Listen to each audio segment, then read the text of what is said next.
Saya nggak tahu nih, Om Ferry, kalau misalnya KDRT dalam keluarga, saya tidak membenarkan, tapi misalnya sampai terjadi pemukulan, penendangan, ditampar, dan sebagainya. Tapi kalau sudah lari dan menusuk, itu kan berarti sudah bukan peristiwa yang spontaneous kan? Itu kan berarti ada rencana untuk melakukan hal tersebut. Itu hukumnya sama? Lebih berat itu.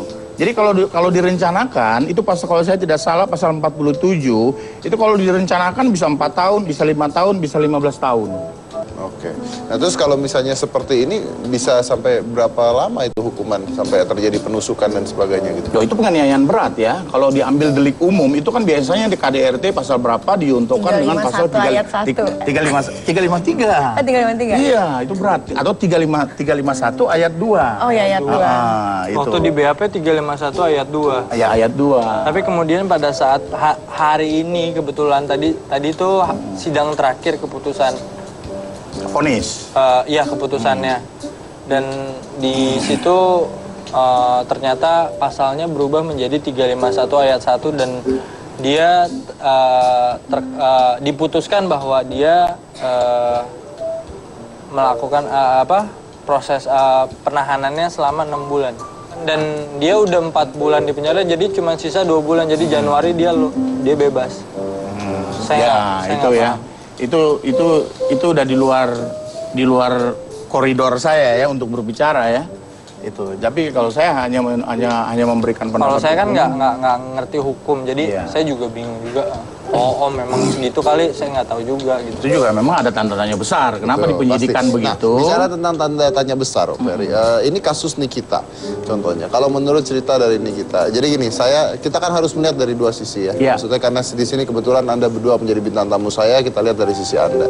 Pasti kalau dari sisi orang lain pasti akan menyalahkan Anda lah, itu pasti. Jadi kita tidak membenarkan siapa yang benar di sini. Anggap saja Anda berdua yang benar. Dari sisi Nikita, menurut pengakuan Nikita, dia tidak melakukan kesalahan tersebut. Tapi malah di polisi dibalik akhirnya bagaimana saya tidak ngerti, akhirnya dia menjadi yang bersalah gitu. Kenapa bisa jadi seperti itu, Om? Apakah banyak hal-hal seperti itu di permainan? Sering terjadi hal-hal yang semacam itu. Intelektual aktornya justru hilang, pemeran pembantunya yang kena. Istilahnya kalau di sinetron kan begitu tuh. Ya kan, sering begitu. Nah sekarang kan menjadi tanda tanya, sampai sejauh mana polisi harus bisa mendapatkan yang pemeran utamanya. Kalau misalnya tidak mau keluar uang, tapi ingin sebuah keadilan yang benar, harus seperti apa? Ya ini resiko yang harus ditempuh. Ini konsekuensinya. Oleh karena itu pengacaranya juga harus tangguh. Harus tangguh. Sekarang sudah sidang belum? Belum, nanti sekitar pertengahan Januari. Pertengahan Januari baru mulai sidang. Saya koreksi nih supaya acara ini jadi lurus. Nikita ini belum dipenjara.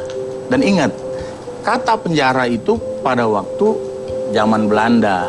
Kalau sekarang ini penahanan. Jadi Nikita ini baru mengalami penahanan. Penahanan penyidik, penahanan jaksa, penahanan pengadilan. Kalau sudah inkrah, sudah putus perkara itu sudah mempunyai kekuatan hukum yang pasti, kamu harus masuk, itu namanya kamu ditempatkan di lembaga pemasyarakatan. Bukan penjara. Penjara udah nggak ada. Tapi tetap merugikan kan waktu dan pasti. sebagainya. Pasti kalau dari sisi kita seperti ini sangat dirugikan. Intinya adalah memang keadilan ini di Indonesia masih sulit lah. Masih sulit. Gitu. Masih sulit. Jauh dari harapan. Jauh dari harapan. Dan mungkin kadang-kadang ya memang banyak sekali permainan yang berada di dalam sana yang memang tidak bisa dipungkiri ya Om ya. Betul. Mungkin yang mereka lupa adalah bahwa pengadilan itu dianggap hanya sekali ini, tapi mereka lupa bahwa ada pengadilan lain nanti di atas sana. Betul. Ya. Jadi kadang-kadang kita juga harus melihat ke jalan tersebut. Pengadilan bukan hanya ada di dalam bumi ini, tapi juga ada di atas nanti suatu saat. Terima kasih banyak Om Ferry, terima kasih banyak sudah datang ke sini. Mudah-mudahan bisa selesai masalahnya. Mudah-mudahan masalahnya bisa selesai. Saya pernah mendengarkan kok dari ceritanya Nikita, ada sebuah buku dari Sun Tzu, The Art of War, yang mengatakan bahwa saya memiliki seorang prajurit saya gagah berani, luar biasa, dia tidak pernah terkena panah satupun, tidak pernah terkena tebasan pedang satupun, tidak pernah tergigit oleh macan, tidak pernah terlukai. Karena dia tidak pernah saya taruh di tempat yang penuh dengan resiko. Jadi mungkin kita harus berpikir juga bahwa apapun yang Anda lakukan, apa yang kita lakukan, kalau sudah pergi ke sebuah tempat yang penuh resiko, ya sudah menjadi resiko. Ya. Betul, Saya exactly. Deddy Corbuzier, inilah Hitam Putih.